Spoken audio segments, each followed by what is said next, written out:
ও আমার একটা হৃৎপিণ্ড, সেটাই আল্লাহ নিয়ে গেছে। পরশুদিন বলছে, বাবা আমার একটা বরকা কিনে দাও। আমার স্যান্ডেলটা দেখে 3 বছর পুরাতন ছেঁড়া, কিন্তু আমি আমার স্যান্ডেলটা পাল্টাই না, সেলাই করে নেই, কিন্তু আমার বাচ্চাদেরকে আমি কষ্ট পেতে দেই না। শুধু একবার বলছে, বাবা লেসে খাবো। আমার মেয়ের মোবাইলে আমার নাম হলো 500 ছবি আছে। আমি এখনো সাহস পাইনি আমার মেয়ের একটা ছবি বের করে দেখতে। আমার সেই সাহস নাই।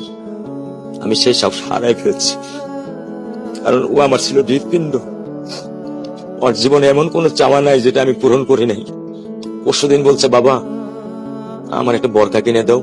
আমার চাচতো ভাই বললো, ভাই ইসলামপুর থেকে 300-400 টাকা পাওয়া যায়। আমি সাথে সাথে নিউ মার্কেট থেকে আমি 1000 টাকা দিয়ে আমার মেয়েকে বরকা এনে দিচ্ছি।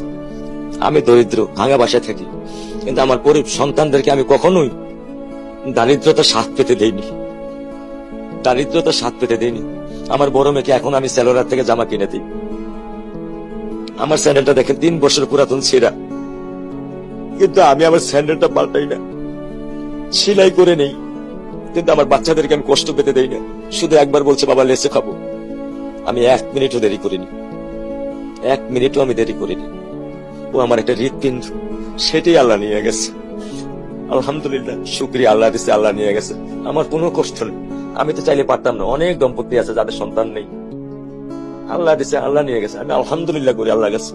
আমার কোনো কষ্ট নেই, আমার কোনো কষ্ট নেই।